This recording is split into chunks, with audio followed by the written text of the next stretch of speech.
It's February, Black History Month, and we can't have Black History without talking about Juneteenth.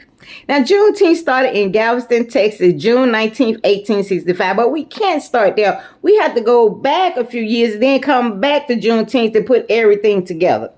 In 1860, President Lincoln won the presidency of the United States of America. Now, he ran his platform on saying that he was going to stop all slavery from being expanded into the western states. That's what his thing. He said he was going to stop all slavery from being expanded into the western state. That's what his big platform. Now, the Confederate state, the southern state, they didn't like that. They didn't like Abraham Lincoln trying to tell them what they can do with their slaves and how they couldn't expand anything. So they decided they were going to leave the Union. They decided that they don't like Lincoln. He's not going to tell them what to do with their slaves. So they left the Union. Now, once they left the Union, Abraham Lincoln was trying to get them to come back into the Union, but they didn't like Abraham Lincoln. They didn't like what he's trying to tell them, that they couldn't expand slavery into the western states. And they didn't like the fact that he was trying to tell them what they could do with their slaves. So they completely left the Union, and they said, no, that we're not coming back. So in 1861, they decided to hold their own election, and they elected Jefferson Davis to be the president of the Confederacy. Now, that was the first and only time the United States of America had two presidents. It had the legal, legitimate president, which the president Abraham Lincoln, and they had the Confederate president, who was Jefferson Davis. Because again, the Confederacy refused to accept Abraham Lincoln as the president, and they also left the Union.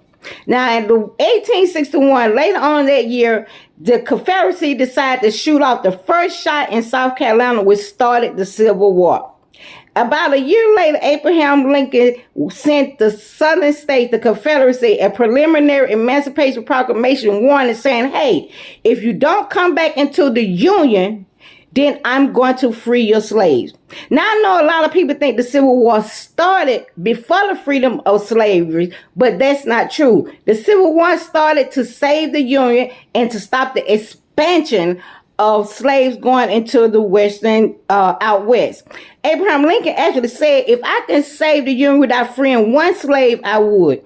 If I could save the Union freeing half of the slaves and keeping half of the slaves, I would. If I could save the Union with freeing all of the slaves, I would. So that tells you that it was not about freeing the slaves. It was about stopping the expansion of slavery into the western states and to bring the southern states back into the Union because he wanted to save the Union. Now, the southern states didn't like that, so the war continued. After the war was over, the Republican, the Union was the victors, and the southern states, they lost, and the slaves were free.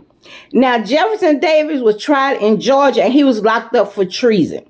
2.5 years later, a Republican general, a Union general, went down to Galveston, Texas, where he saw slaves, black people still being enslaved.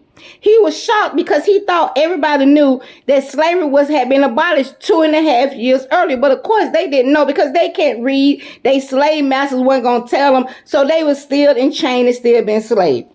This general told them, hey, y'all are not slaves anymore. Y'all are free. Y'all can leave here and go anywhere you want to go. You've been free for over 2.5 years.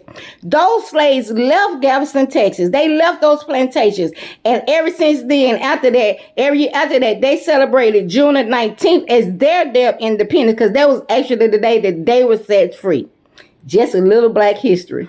And it is what it is.